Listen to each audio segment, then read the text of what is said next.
Good evening, brothers and sisters. We'll get started a little late today. Didn't get a chance to send anything out. As a matter of fact, I'm going to try now to send stuff out so that our brothers and sisters can certainly get it.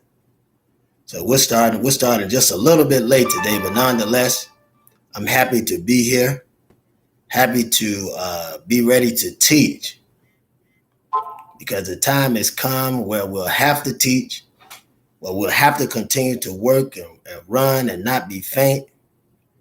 Right? That time has come upon us now. So I'm very, very happy to be here where I am today. Being with you is one of the happy experiences of my life. And we have to be, I say it, steadfast, unmovable, always abounding in the work of God. Always. There's always something for us to do for our brethren and our sisters. So we have to be steadfast. And we pray that we've got people as we continue. We have to wait because I think I got started late. So some are coming on there. So we'll definitely have to wait. But we pray that we've got people ready and willing to work and do the will of God. We have to be willing to do the will of God. And because we have so much going against us today. We have so much coming against us today. We have to understand exactly where we are. Have to understand where we are. And I think that's the major question, is that I don't believe that a lot of us understand where we are. We live our lives today as if we don't know what's going on. We don't care what comes against us. And our enemy he continues to build up his life. But as far as us, we act like that we don't know what's going on. We don't know where we are. And we got to get wise, brother and sister. We got to get wise. Wiser today than we've ever been in our lives. We have to get wise. And the reason is that our nation is crumbling. And if we don't stand up, because Pope has already sanctioned same-sex marriage. And wherever he goes, the others are going. What will we do? We got to stand up. We got to be an example. We got to be an example right today. That's what we have to do. And he's calling us. God is calling us to stand up. God is calling us to stand up. Will you be ready? Will you be ready? That's always the question. Will you be ready to do what God says? Will you be ready? So we got, as I said, some work to do. So much work. We got so much work to do. And we want to find ourselves standing in the awesome power of God. We need to be standing there so we can be ready on the day that he comes. Brothers and sisters, God has called us in no uncertain terms. He has called us to be ready, willing, and waiting to fulfill his will. Not our will, can't be about us, but it's about the will of God. Not about us, but it's about the will of God. What will we do? Will we be ready? Because it's got to be about God's will. It can't be about our will, because our will and God's will is something totally different. His will and our will are totally different. We've got to be willing to work, ready to will the power of God to do good. And we have to find God in everything that is set aside for the black man. And I say that for a reason. See, because the black man and black woman has to understand. We've got a job to do. We've got to understand that when God makes a way, for us and he shows us the way, we have to be willing to implicate that in this man's world. This is the white man's world. You and I would be foolish, brothers and sisters, to think any different. We'll be foolish to think any different. This world belongs to the white man. And he's killing us. His plan is to kill us And he's doing it. What is our plan?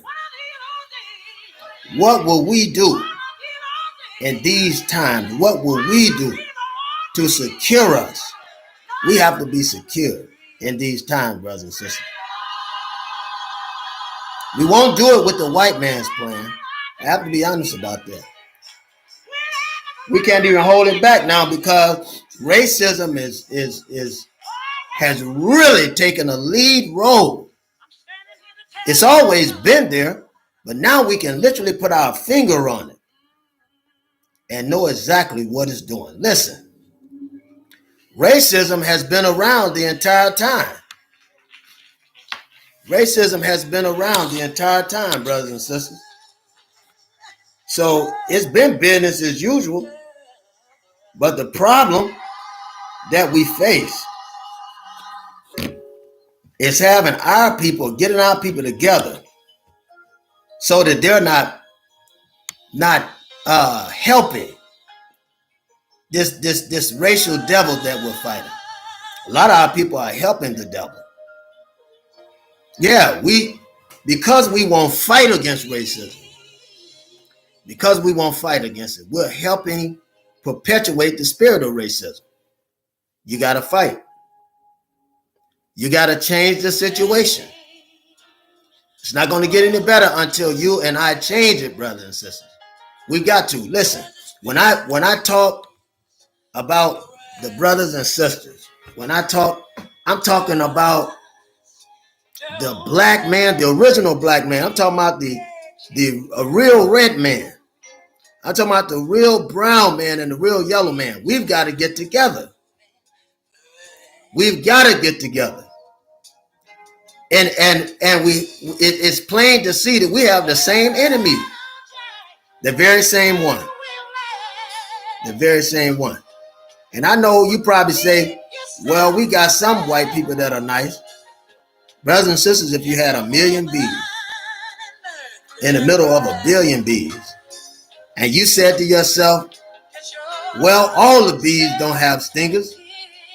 You might have 100 bees in that million, and you might have 1 million bees in that billion that may not have stingers. But remember, the man is telling you that got a bee outfit on. He's got a bee mask on. He's got a full body bee armor on. Just remember that. So you and I, brothers and sisters, would be ignorant to listen to that man that has a bee outfit on tell us that some of those bees don't have stingers, and all you got to just stay there, right? And when those bees come, they will be the ones that'll save you. Can't do it, brothers and sisters. Because if a bee is in a bunch, every last one of them most likely have stingers. So we got to be wise. You can't say, brother, all the white people are not like that. That's probably true. It probably is. But nonetheless, every white person is benefited or benefiting from white privilege. Every white person is benefiting from racism. Why am I saying this? Because I'm building a foundation for you. Because no matter what group you get in, it's going to be that white man is going to come in and distort that group. I want you to know that. COINTELPRO, right? Counterintelligence program was a program that worked against the black man, a program that worked against the brown man, a program that worked against the red man, and a program that worked against the yellow man. One program with one race that worked against all of us and has taken all of us out because you got more dark-skinned people in the world than you have white skin. That's why integration is so important, because it produces children that don't have any kind of knowledge or relationship with their past. You got to understand that. You got to understand that. So what I speak to you isn't racism. What I speak to you is education. Right? It's not racism, it's education. Because you got to have education in order to make it. Is that right or wrong? You got to have education to know how to get through, the problem that you'll face in this world. because you're black. And all of your problems is a matter of race. Every problem that you deal with is a matter of race, brothers and sisters. And this is the thing that I come to tell you. It's the thing that you got to understand. That if you don't get in your mind right now, you don't get in your head right now, that you're fighting these problems because you are black and black in America, then you've lost the entire thing. You've been totally confused from everything in this world that happens to you, good or bad. Good or bad. You're confused if you don't understand. It's because you're black. It's because you're black that you and I face the situation that we face today. And I mean that. When I say black, I'm talking black. I'm talking the brown, the red, and the yellow. Why? Because the white man came in and raped you and produced you. Right? Other than that, those versions of black, red, brown, and yellow also come from Africa too, because Africa created all the races. But there's a certain texture that comes to us when the white man has raped us. That's the same thing that's happening today. Very same thing that's happening today. The black woman thinks she's in love. The white man is doing nothing but raping her. And he's dating her because he can. And that's why I don't get mad at white people when they say they don't want to see black people with their brothers and sisters. I don't get angry about that. I don't want to see my black people with anybody white either. That's my personal feeling. That's a personal feeling. I don't want to see my people, my black people, with nobody white either. That's my personal feeling. So I don't get mad at the white man. I don't get mad at the white man. I'd be crazy. I'd be out of my mind to get mad with the white man because of what his feeling is toward interracial relationship. I agree with him. I don't understand what's so wrong with our people that black people don't want to marry black people. I don't understand. But you'll never see me get angry with a white man for his views. I won't do it because I don't want my people in the white man's kitchen, in his bedroom or his front room no more than he does. I don't want my people on his jobs no more than he does. I don't. I think black people should work within the confines of the black community. And there's always something that each of us can do. Always something that each of us can do where we can support one another's businesses, where we can support one another. This is why black organization is so important. Minority organization is so important. Remember, when I say black, I mean, when I say black, I'm the original teaching. We're talking about the black man, we're talking about the black red, the black yellow, right? The black brown. Because we have to say it that way because these come from us. And they themselves are under the same oppression that we're under. Now, some will try to act like they're not under that oppression, but they are. They are. They're under the oppression just like we are. But we have to teach them that you can't be willing to sell out. We got to teach them that. Stop selling out. Stop selling out. Stop buying in and start standing up. Stop selling out. Stop buying in and start standing up. We've got to do that. Now, brothers and sisters, before I go any further, right, and I hope that you're already putting this information in somebody else's Facebook feed, somebody else's TikTok feed, LinkedIn feeds, Instagram feed, or wherever, so that we can invite them on out, because I know that this is some good knowledge and we need to be getting this knowledge out to them as well. Also, I'm going to paste a link in here where you should be able to get everything. You should be able to get everything on this particular link that I'm going to send inside of the feed. Support our cause.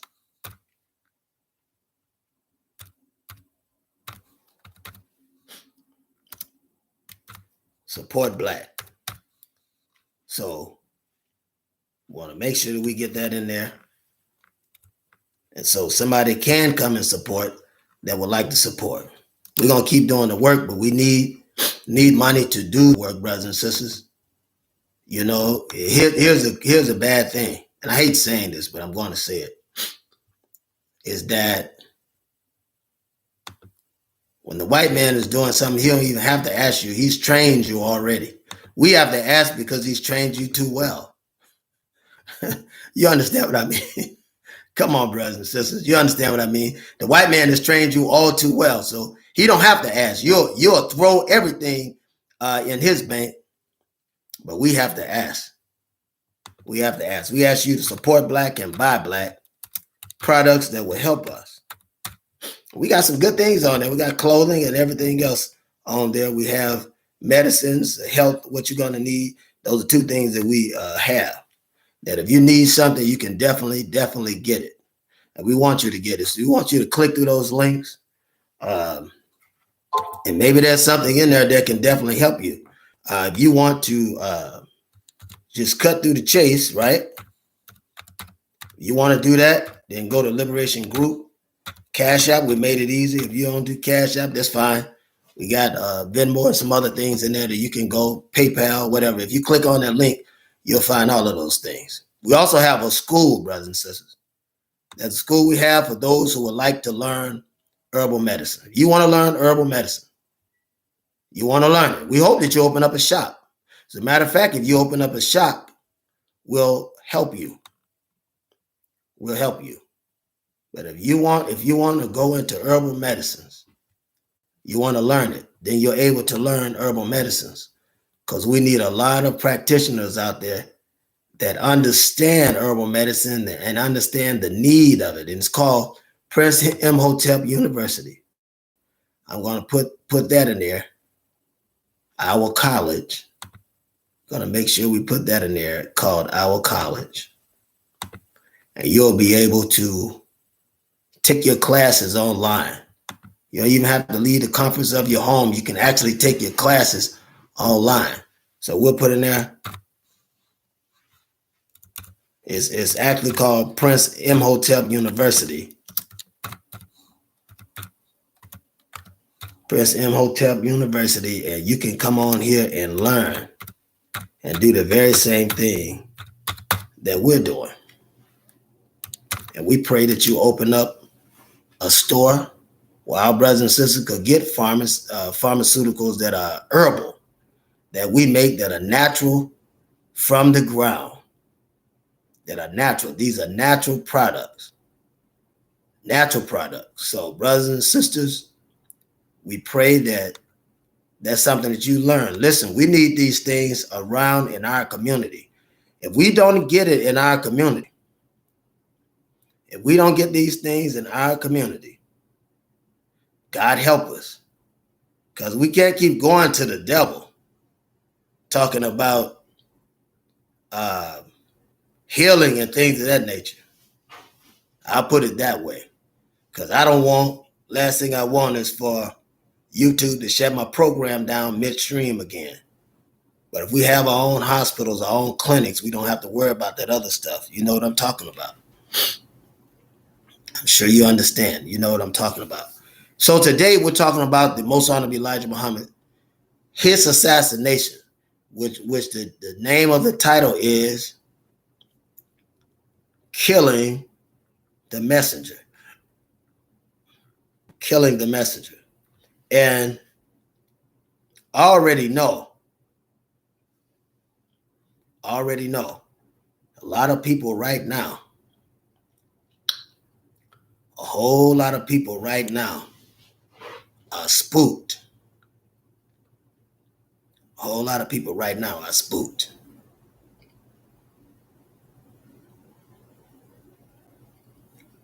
Because we are touching on a subject,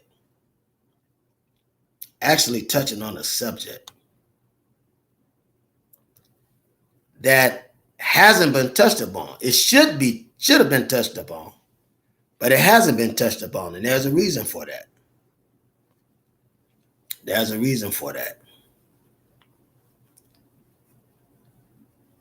And the reason is If we talk about the assassination of Minister Malcolm X, along with the assassination of the Most Honorable Elijah Muhammad, we'll know beyond a doubt,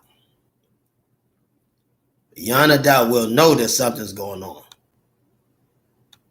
We'll know that there was trouble in the midst. The jury would be out. We'll know that there's a plant among us, which there is. And all you have to do is figure out who and what that plant is. Now, a lot of people are afraid to point out the plant. What does plant mean? When you're planting something, you want it to grow. What was planted in the Nation of Islam is discord. This discord needed to grow, but first it had to be set. Is that right or wrong? And they can't properly set a discord without using one of us to play the Judas, right? One of us has to play the Judas. One of us. Plan can't be properly set unless one of us are playing the Judas. And they got to have one of us to do that. Now, we talk about the nation in its heyday, Farrakhan being put in as a plant. Wallace was too, not just Farrakhan. Wallace, Warideen Muhammad, Louis X, who is now Louis Farrakhan. John Ali, the National Press Secretary. Captain Joseph was an informant, wasn't intelligent enough to be an agent. He was an informant.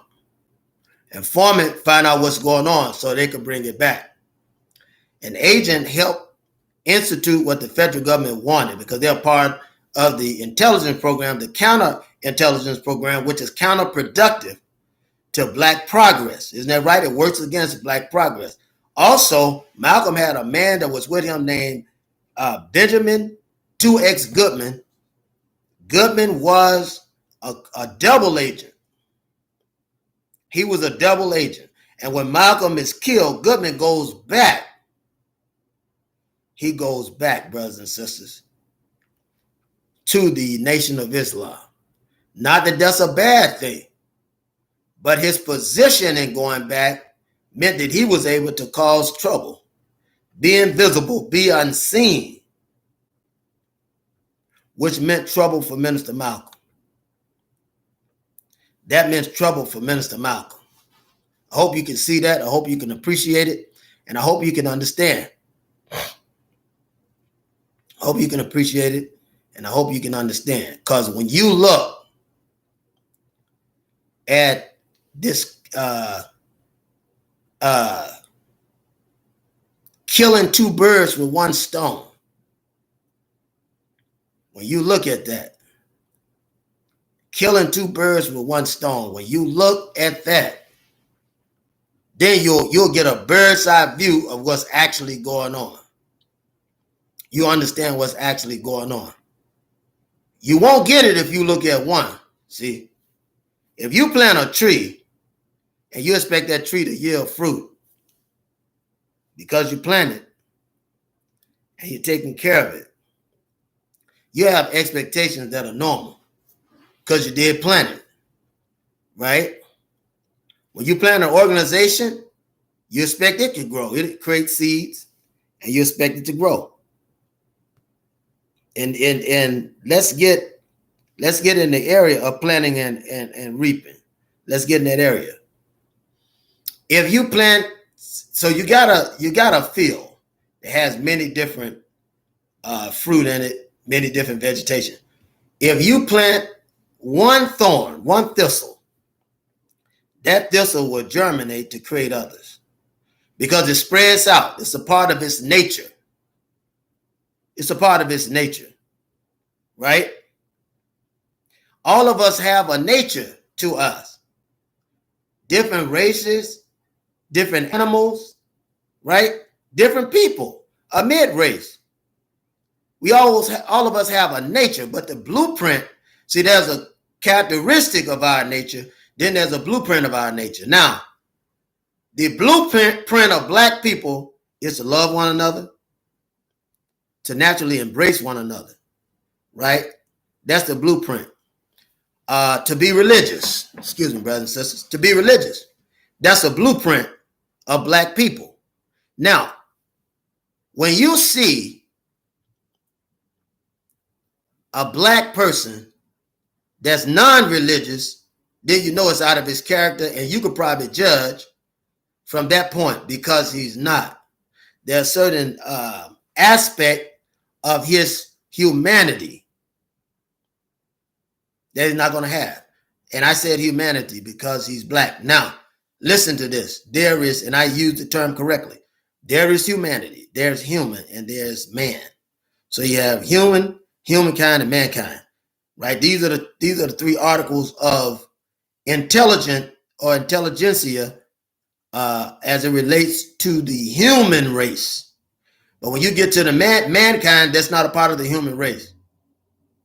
Not a part of the human race. And you've been taught wrong. You've been taught to accept this man who doesn't think like you, doesn't act like you, does not have the same reservations as you do. You don't have the same morals or anything like that. Proof of which he'll kill you, kill his baby, kill his wife, right? And go to church the next day and preach a good sermon and go to a restaurant, eat a good meal, and go hang out with his friends. They'll do that. You have black people now that are assimilating these kind of actions, right? They're assimilating these kind of actions. So these are people that the white man can count on, right? Because his assimilation has possessed them.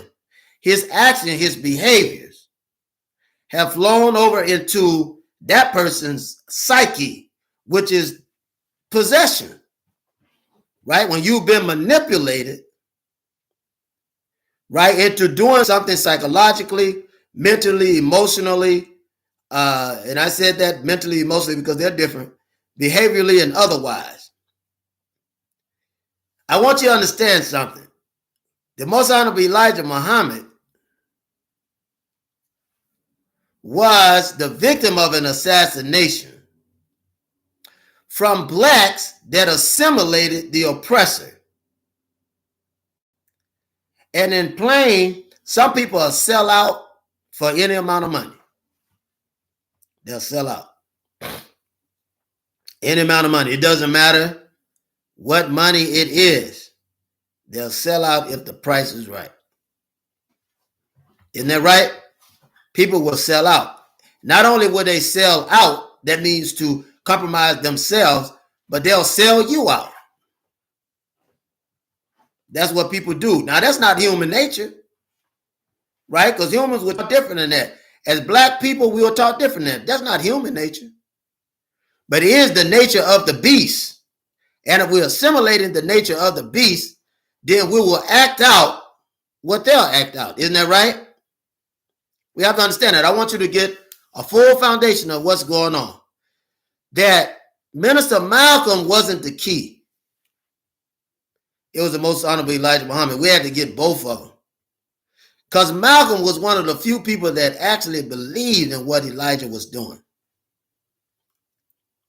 Are you with me? Malcolm believed in what Elijah was doing. Everybody don't believe you. You have some people shaking their heads, but they don't believe what you're saying. We have a book called Killing the Messenger, 1 and 2. In that book, we point out, we done the investigation of this killing. And you can get the book. You can get the book anytime you want. But in the book, we point out how and why the Most Honorable Elijah Muhammad was killed 10 years after Minister Malcolm was killed. We point that out. It's all in the book. And nobody can damage you unless it comes from the inside. Now, take Wallace Waradeen Muhammad, for instance. When he was going to damage his family, He came from the inside. The COINTELPRO agency, which is a counterintelligence program, used Wallace Redeem Muhammad to come from the inside. He was already familiar with his family. We know why he was kicked out. He came from the inside, apologetic to his dad, doing what his dad requested just so he could get in and do the job that had been set for him. So he could get in and wait till the job was done. Brothers and sisters, we face the same thing today. If the Most Honorable Elijah Muhammad had these problems, we're going to have them too. And that's what he was telling you. That's what the Most Honorable Elijah Muhammad was telling you. That you're going to have these problems too. These problems won't escape you. You can't even make people to love you for them to get rid of these problems. See, because there was a process.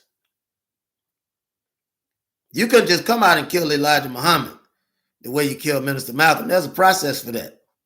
Because if people would have known then, you would have strengthened the nation. People would have known what's going on.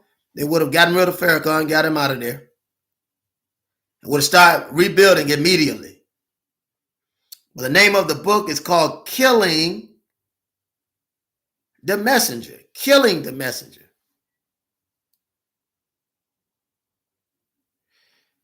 Minister Malcolm's killers, once they successfully assassinated him before his wife and children, they continued the demise of their original target, the Most Honorable Elijah Muhammad. Again, I say black Muslims pulled the trigger that took the life of our brother in broad daylight before his wife and children. These weren't real Muslims. They were posing as Muslims. They were posing as Muslims. They weren't real Muslims. They had infiltrated. Right? Who sat, Malcolm's wife sat unguarded in the audience. Minister Malcolm was killed without the approval, without the approval of the Most Honorable Elijah Muhammad. I repeat it, it can be proven that the Most Honorable Elijah Muhammad was not involved. I can say with a surety that we have facts now by the federal affidavit. The Most Honorable Elijah Muhammad had nothing to do with the assassination of Minister Malcolm X. But for us to make it believable, if we're going to make this assassination believable, we're going to have to get in there and create some chaos. Charge the atmosphere. Isn't that right? Isn't that what happened? Farrakhan said, the words which I spoke created an atmosphere. He was paid to do that. He was paid to do it. While the Most Honorable Elijah Muhammad forbade the attack against Minister Malcolm and his family, he sought to restore Malcolm. But rogue Muslims, rogue NOI, rogue FOI, in other words, what? Those that was under other orders. Under orders opposed to what the Most Honorable Elijah Muhammad was saying. Also, the Most Honorable Elijah Muhammad sent an alarm to Minister Malcolm before the assassination to speak of a coup d'etat and federal infiltration that had taken place in the Nation of Islam. These is factual. The rift was by deliberate federal design to disguise 6 FBI agents or 6 CIA informants, and these 3 would also double as agents. So that would have been 6 people. If you count Benjamin Goodman, excuse me, brothers and sisters. If you count Benjamin 2X Goodman, and you count, so that leaves, well, actually 8 working as operatives, right? And these things are common knowledge. You don't have to be a genius to put them out. Also, Gene Roberts. Don't forget Gene Roberts. Do not forget Gene Roberts. So these are the 6 people. You got Gene Roberts, Benjamin Goodman, Benjamin 2X Goodman. You have Wallace Wardeen Muhammad, Minister Louis Farrakhan, you had Gene Roberts. And the sixth man that was flown over to do the killing was James Best, along with a seventh man that the police picked up who was orchestrating the entire thing, and they don't show him. That man was reporting to another Muslim that had organized the whole thing. Just telling you the truth, brothers and sisters. Just telling you the truth. So they were young and they allowed themselves to be used. What did Malcolm really do that was worthy of death?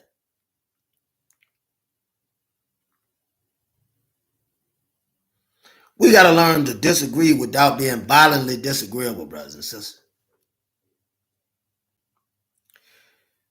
You had Gene Roberts, who was serving as Minister Malcolm's personal bodyguard. He set up some things too. Still walking around today. Some people will do evil and all they want is to be forgiven. They'll keep doing it. They'll keep doing it over and over and over and over and over and over and over again. It's like a song. They'll keep doing it. Every time you forgive them. Forgive me, brother, I didn't mean it. Do something else. Forgive me, brother, I didn't mean it. They'll continue to do it. They're habitual. They're habitual in evil. And if you keep letting them get by, they'll continue to do it. See? Every time they come in our community to kill our people, they have to have help, brothers and sisters. They got to have help. If we don't help them, they can't be successful. All we got to do is stop helping them.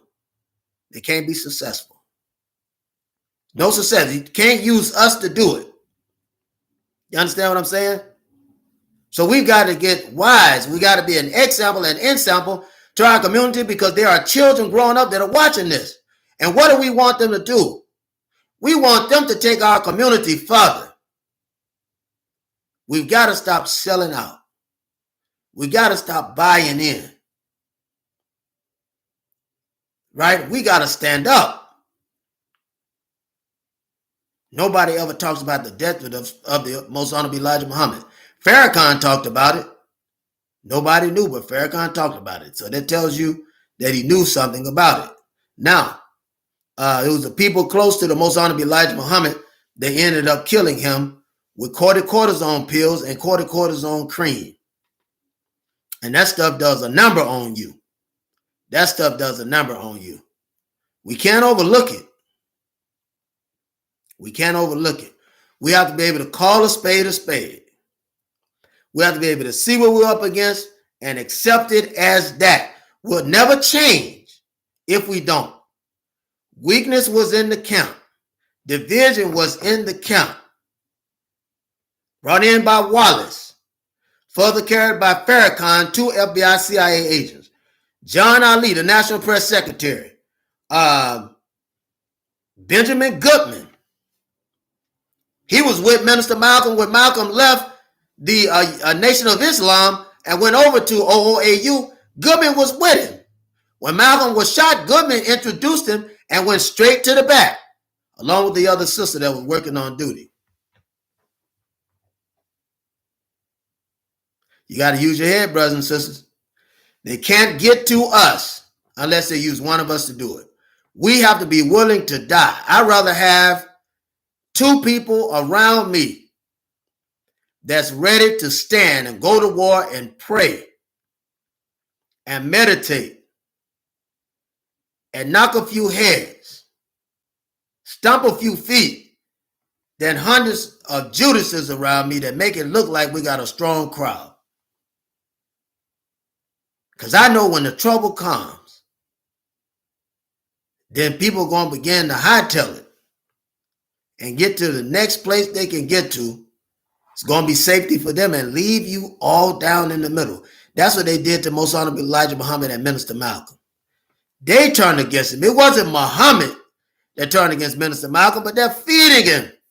Constantly feeding. So the Most Honorable Elijah Muhammad said, let me talk to my brother.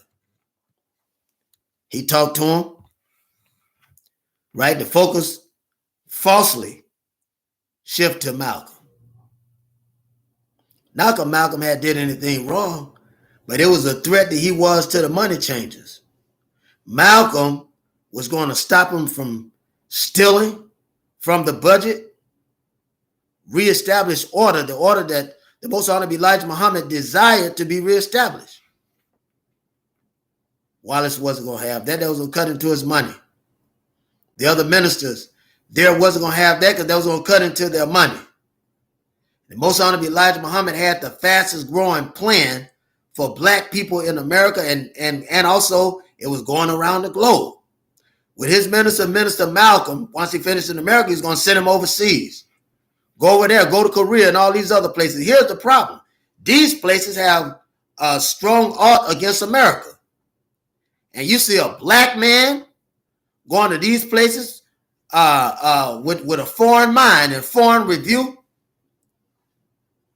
Is that right? Who's going to get his brothers and sisters together in Asia, Africa, Guatemala, South America, North America, Australia. Isn't that right? China, Japan, Hawaii, Israel.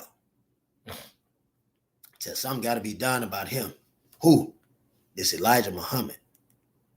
Something has to be done about it. CIA and FBI went to work right away. They went to work. Said, hold on. I got some people within that movement that I can use. They love money so much they'll turn on each other. Yeah, I can use them. Wallace is serving time in prison, isn't he? Yes. This is what they were saying to themselves. Well, let's go get him. We'll cut his prison time short. But he'll have to do this thing for us. And Wallace was so ignorant. When you listen to him, he was so ignorant. Every time you turn around, he was ridiculing his father. Every time you turn around. Shaming his mother. And I don't believe it had nothing to do, really, with the fact that Master Fard Muhammad, as a messenger, gave this message to Elijah, and the Most Honorable Elijah Muhammad was told by Wallace that he didn't believe in Master Fard Muhammad because he was white. First thing was, Master Fard Muhammad wasn't white. His mom was white, but he wasn't white. Secondly, if a man tells you who has a white parent that the white man is the devil, of course I'm going to believe it. And the last thing is this. He had no respect for himself nor his family, because if he did, he would have supported his dad. Because his father, his main mission was to get black people out of poverty, to lift up their minds, lift up their hearts, lift up their souls, and let them know that you are somebody. What black man, what black woman would work against a black leader who's trying to build up his people other than an agent, Uncle Tom, turncoat, backstabbing, coward, worm? There's nothing good about it. You can't even say anything good about that. And the man lied from that point to the day he went to his grave. The Most Honorable Elijah Muhammad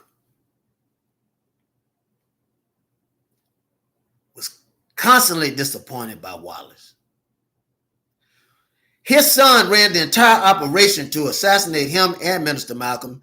And after the CIA and FBI used them for that, they used them for the death of Huey Newton. Let me tell you something. Farrakhan got the fussing with Huey Newton in 1972. The Black Panthers had to get guns. They say, hey, man, you're not my enemy, but you can't be up there talking about me over the pulpit, because we need to be out here to protect the people out here like you're protecting the people in there. Farrakhan was talking about it, created this trouble with Huey. In 1972, there was this building that they were having their meetings in at that time. And they went up there in that building and told them to come up and they needed to talk. So while they was talking, Huey straightened Farrakhan out. Farrakhan at that point, man, Musa moved up. Huey and his boys cocked their weapons and it was almost going to be a mass casualty killing until cooler heads prevailed. Farrakhan told Muslim to set back. And he told him, said, look, you got to stop working with us. We all working on the same team. Now, here's my question. And we gotta talk about Farrakhan. Why is it that Farrakhan feels that he has to be the only voice of the black community? What I'm trying to get you to understand, that's what an egotistical narcissist does. And as an agent, they want to lead, want to be in charge of anybody, but had no real plan. The only thing Farrakhan did was repeat the plan of other people. And now he's at the helm of it. But name me one solid thing that Farrakhan has created, especially businesses within the black community, that every black man can use. The Most Honorable Elijah Muhammad is the reason why a lot of black people had Citizen Bank in the black community. His support of Citizens Bank in the black community, his support of it kept the doors open. So the King family and the other families, black families that invest, the Gaston family, that invested in the black financial community, was able to make sure that there were banks around in every community for black people to use. And I'm talking about Martin Luther King Sr. at this point. I'm talking about the Most Honorable Elijah Muhammad keeping the doors open. We got to understand what it means for black people to have a direction, a blueprint, a financial blueprint to get us out of poverty. The Most Honorable Elijah Muhammad had that. Garvey had that. But it was black people who destroyed these brothers and many other brothers and sisters that were doing the same thing they were doing because of white assimilation and because they were willing to sell out and buy in at any price just to be around that white man. Just like the dogs on the farm. Just like the dogs on the farm. If he's a biscuit eater, he's the worst dog you have on the farm, brothers and sisters. Because that biscuit eater will go and eat the chicks. The eggs are called farm biscuits. And that biscuit eater will go and eat up the chicks. He'll go and literally eat the chicks up. So that means if the fox and the hound is coming in to go inside of the chicken coop, he's not going to have anything to say against it because he's a chicken eater. He's a biscuit eater. So that means the hound, when the hound come in to eat the chicken, you got 2 biscuit eaters. When the fox come in, you got 3 biscuit eaters. If there's a wolf, when he comes in, you got 4 biscuit eaters. I'm just trying to tell you how the operation runs. There has to be some standards somewhere. The black man has to be able to keep his interests somewhere. The work that you do is important. Today, it don't matter about how many you got in the crowd. That's a thing of the past. That's a thing of the past. The main thing is to get your word out. What are you doing? What are you about? How long have you been there? And where are you going? And how long will you be there? Do you have some sustaining power? You got me, brothers and sisters? Because if you understand this, you'll be able to help the community wherever you are. And you don't have to have $100 million to do it. You don't have to have $50 million to do it. You don't even have to have $1,000, not even 1 penny, to organize your community, to keep it safe, to keep it financially, how can we put it? To keep it financially viable, to keep it socially viable. We need to make our own schools. That's what the Muslim movement did. That's what it does for us, right? Home education system through STEM, right? The 4-H club, all these things. These are actual schools. Farming and mechanics, actual schools. The black people can have this. If you wanted more schools, you could do it. But the main thing you need to learn is a trade. Isn't that right? No matter what science you were intelligent in, as African people, they got you because your trade system. You could work on the farm, isn't that right? And produce your own earnings, your own yield. The white man said, I can't do that. I don't know how they're doing it, but they're touching the ground and raising crops. They till the ground, and they're literally raising crops are growing out of the ground. So he had to come and see how you did that. And then when he came to see how you did that, he still didn't understand it. So how are they doing that? He still didn't understand it. Excuse me. So he said, man, he said, I don't understand how he's doing it, but he's doing it. He has a gift to do it. I'm going to steal that man and I'm going to bring him back to the cave with me. And he did. And you began to show him how to grow things from within the cave. He learned for a while, but that blood and that meat would take him over. So he hit you over your head and he would eat you. He did the same thing to monkeys. And this is true. He would eat the monkeys, would eat black people, call them monkeys. He would eat his own people.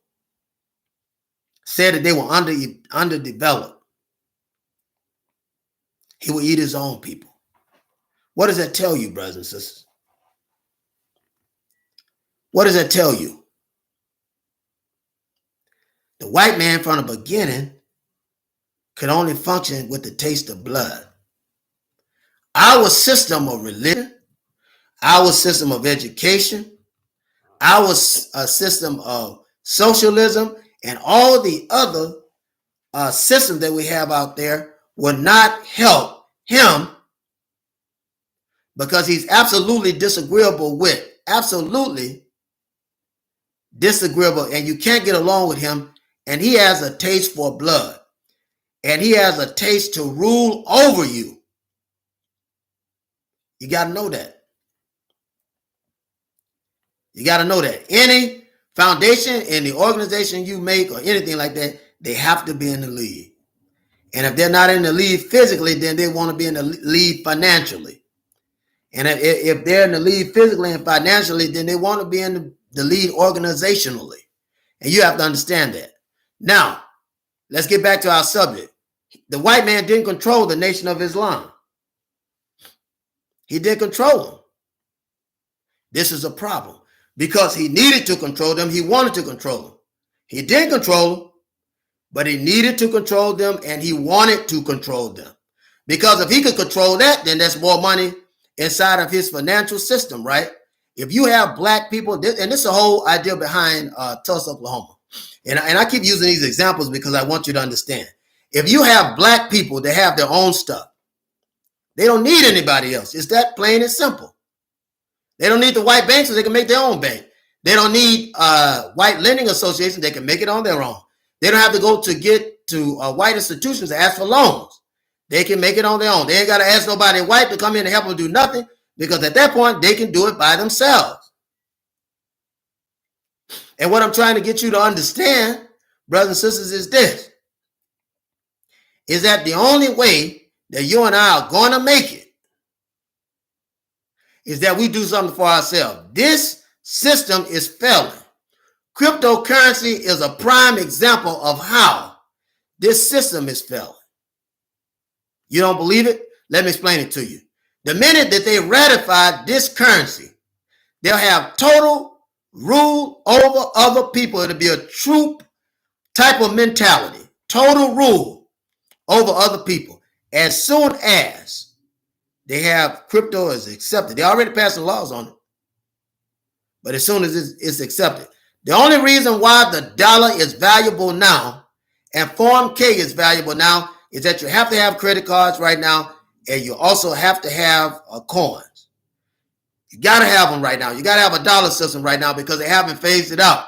They can never phase it out if you don't accept it. Black man, black woman, the white man can't do anything you don't allow him to do.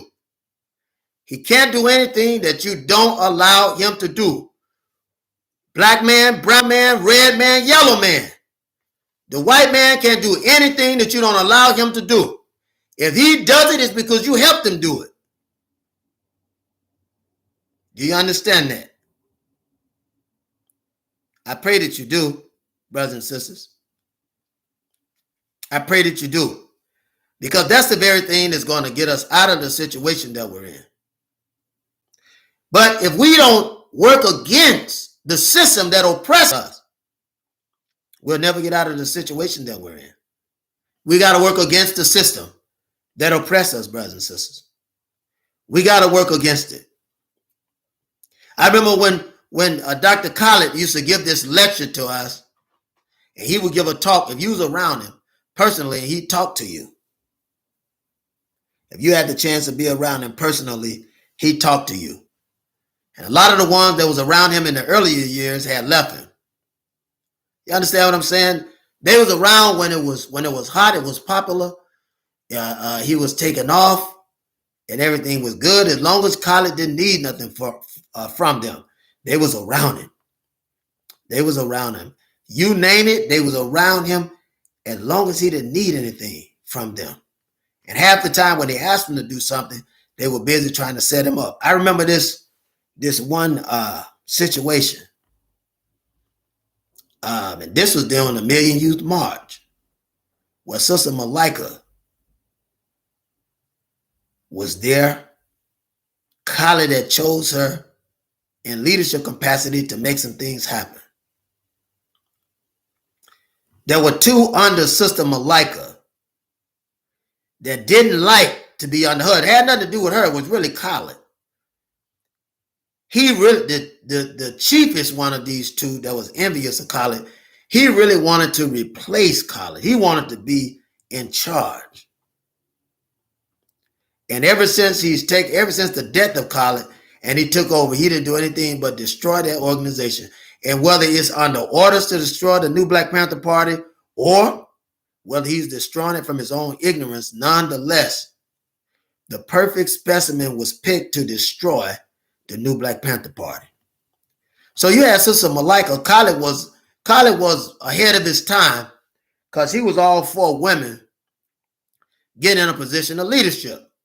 As long as they had a man that was organizing them, right? Beside every woman is a great man, and beside every great man is a great woman. Not behind. Khaled believed it was beside. So what he did was, Khaled put Sister Malika in charge of that whole evolution of the Million Youth March. He put her in charge. And there were two brothers that had problem with this. One of them was Malik Zulu Shabazz, whose name is Paris Lewis. And the other one name was Hashim Mzinga, whose name is Steve Washington. I'm letting you know their agent name, Paris Lewis, Steve Washington. Well, one of the demons is dead now. One of the demons is dead now. Hashim is dead now. But they went to Sister Malika, tried to get Sister Malika to turn against Khaled. Sister Malika repeated this 10 times, even told us after the whole evolution was over. And it's like they caused so much division in the ranks until the next Million Youth March or Million More Youth Movement didn't turn out the way that it could have turned out because they had started so much trouble. They started so much trouble in the organization. You understand what I'm saying? Initially, the tree, who was Khaled, had planted seeds. These seeds were willing to do anything in good climate. The climate has to be good. See, when a seed is planted, the climate has to be good. The seed has to be conducive to the climate, and the climate has to be conducive to the growth of the seed. And under the right climate, that seed can grow up. Federal government said, wait a minute, we got Khaled out of the nation under Farrakhan. Now we got to come do something about the New Black Panther Party. So they found two chief agents. There was another one, his name was Michael Muhammad. Let's get these to go in there and work and stir things up to destroy the climate for growth. See, that's what happened. See, when they got the most honorable Elijah Muhammad, he was the climate for Muslim growth. It was the most honorable Elijah Muhammad that inspired Jeremiah 33X, that inspired all of these leaders, inspired Minister Malcolm.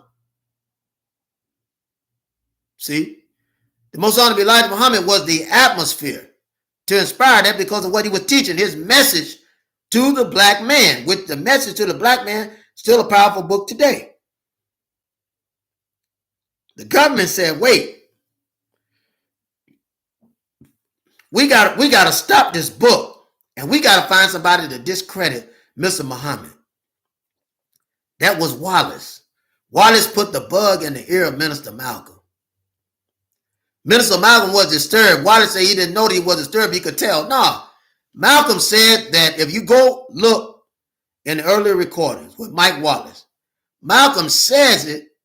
He says, if anybody other than Mr. Muhammad's son would have told me, I wouldn't have believed it. Even enough to pay attention to it. He said, but it was around me. In other words, the confusion that Wallace had caused. But his religious conviction didn't allow him to look into it. Again, this is a misstep of Minister Malcolm, because we all know that a Muslim can have many wives. Most Honorable Elijah Muhammad was still in a teaching moment, right? But these things could have been straightened out. But the government made it of such nature that it wouldn't be. And the whole idea was for both men to kill each other. But Minister Malcolm said, no, I don't want to kill Mr. Muhammad. Most Honorable Elijah Muhammad said, do not touch that minister. I'm going to bring him back in. And now they had to go back to the government and say, hold on, boss. You know how that house nigga do. You know how that house Negro do. He said, hold on, boss. Wait a minute. That boy is talking about going over to make peace. And the white man looked at that Negro, Wallace, that told him that, and he said, will you stop it? He looked at him and said, boss, I would stop it, but I didn't start it. In other words, this is a different kind of man. This man, Malcolm, is different than any other man I know. A normal man would take the money. A normal man would have looked out for himself. He said, but there's something different about this man. There's something different about the Most Honorable Elijah Muhammad. So much so that they won't even go against one another. Then they began to tell Wallace, well, that's your father. Wallace had a problem with his father. He was rebellious. Wallace was very rebellious. He had a problem. He had problem with his dad. He was very, very rebellious, and this rebellion of his nature. Remember we talk about the blueprint. This rebellion in his nature spewed over. The rebellion in his nature spewed over, and it was he who took out the Most Honorable Elijah Muhammad. And not only that, but he corrupted brothers and sisters that was around Mr. Muhammad. Blood children that went against their own parents. Because whatever they did to the Most Honorable Elijah Muhammad, they also did it to Sister Clara. Blood that had been tainted. Isn't that right? One man message to the black man. Wallace wanted the position of Minister Malcolm before he got the position of the Most Honorable Elijah Muhammad. His whole desire was the number one spot. And he saw where Minister Malcolm could have gotten that spot that his dad was in. And he had a problem with that. And every time you watch him on the interviews, Wallace is lying. And you can see how he get caught in lies. As a matter of fact, when he's having the interview with Gil Noble, right? When he's having the interview with Gil Noble, it slips out when he says envy. Those people envy of Minister Malcolm and my father, where he was running the organization. I wouldn't have ran it that way. He literally says it. He literally says it. You couldn't kill the Most Honorable Elijah Muhammad without getting Malcolm first. But the idea the federal government had, well, let's turn them against one another. That wasn't working. We're not going to kill one another. As a matter of fact, Malcolm also admitted on a broadcast, he says more of a personality thing more than anything else. He says more of personality. In other words, I'm not upset with him. This is a difference. And he even says when he's forced out of the nation, forced out by the orchestration of Wallace, who was put out, but in this problem, use it as advantage of this break in the nation to come back in. And when he came back in, what did he say? He said, I want to come back in at your side. What did Judas do? What did Judas do, brothers and sisters? What did Judas do? Did not Judas kiss Jesus? Did not Judas kiss Jesus? What did Jesus say to Judas? Friend, dost thou betray me with a kiss? Do you honestly believe that the most honorable Elijah Muhammad was so blinded by Wallace coming in that he didn't know what was going on? He knew what was going on. Master Fard Muhammad told him that Wallace was going to turn on him the very chance that he'd get. The very chance that he'd get, Wallace was going to turn on him. Master Fard Muhammad told him that. It's for us to open our eyes, brothers and sisters. And we got to be wise in this day and time. We have to be wise. The white man, yes, he's working against us, but he can't be successful unless he's got one of us helping him. We've got to get better. We've got to get better and stop helping the white enemy that is responsible for us being in the situation that we're in. We've got to get better. We've got to get better. The question is, when will we do it? When is the time where we will see what's going on and do better? Has that time come now for us? How long will we fall for these tricks that the white devil has sent to us? How long? When will we wake up? Listen, and here's how crazy this is. On all the continents, there are more dark people than there are white people. When I say dark, I'm talking about your actual brethren, the real brethren you have. The red man, the brown man, the yellow man, and black man. This is your real. These are the ones that are part of humankind, and man. I told you before, mankind is not a part of human. Not a part of humanity. Not mankind. Mankind is not a part of humanity. And you got to understand that. See? This animal kingdom, all this late stuff, that's not us. The white man is a baby of creation. You got to understand that. He's the baby of creation. It's not real. He's the baby of creation. And once you understand that, you'll be well on your way. The white man is the baby of creation. And everything he's doing now is because the big brother taught him. We taught him. He's our child. He's our child. And his uncles, the brown man, the red man, yellow man, they taught him some things too, and they protected him. See, but a child has to be chastised. A child has to be guided. And that's why we use our holy religion to guide the child. Right? And that's something he's got to know. You can't do this and not get consequences. The problem is the white man will do something, you won't give him any consequence. To the lowest level, from the rich, wealthiest white man to the lowest, scummy, slummy, pissy, poor white trash can do anything to you, and you give him a pass. And for that reason, we assimilate with our people too. You take the most intelligent wealthy black on down to the most dreadlock geek wearing black with no knowledge of himself, no knowledge of his past, practicing everything that is an abomination unto you, right? I'm not talking about the intelligent brother. I'm talking about the brother that, you know, how you got some brothers that got dreadlocks, but he's still walking with a white girl. How you got sisters that got dreadlocks still walking with that white man. I'm talking about them. They're out of touch with reality. A brother with that clean shaved head, you're supposed to be cold as ice, right? Blacker than onyx. Ready to prove it at any point. That's why the Muslims have low haircuts.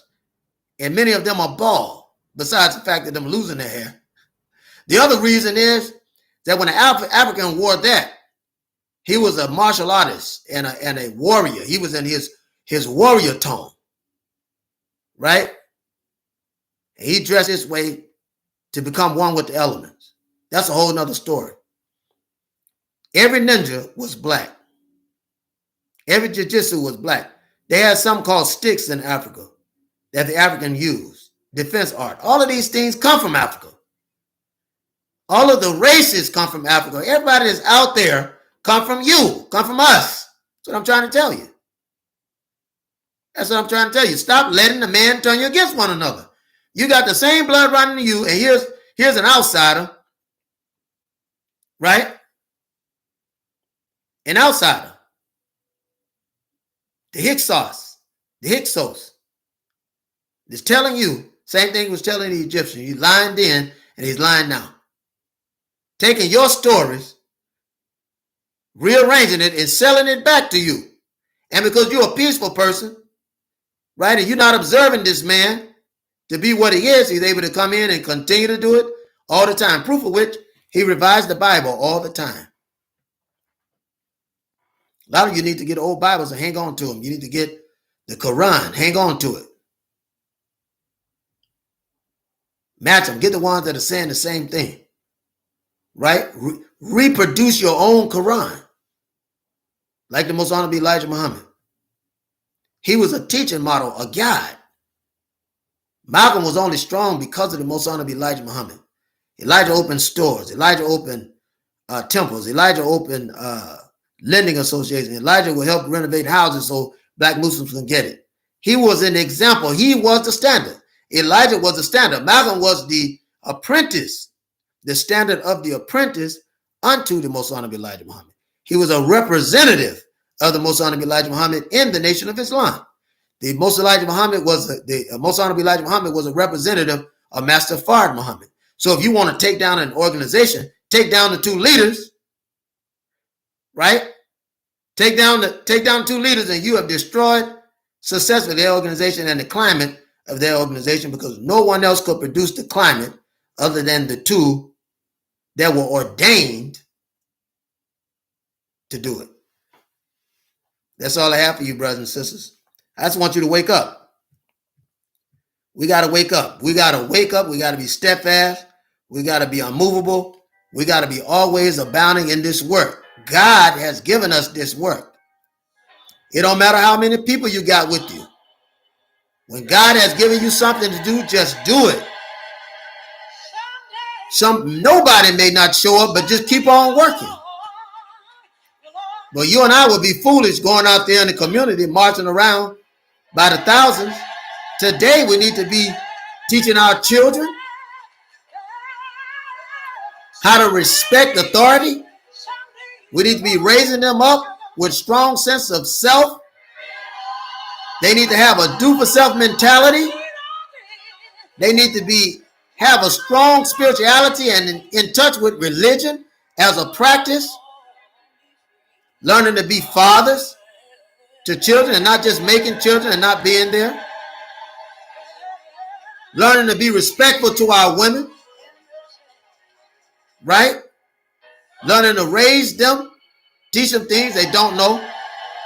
And our sisters need to be able to teach the brother things he don't know at the same time, not trying to destroy his pride.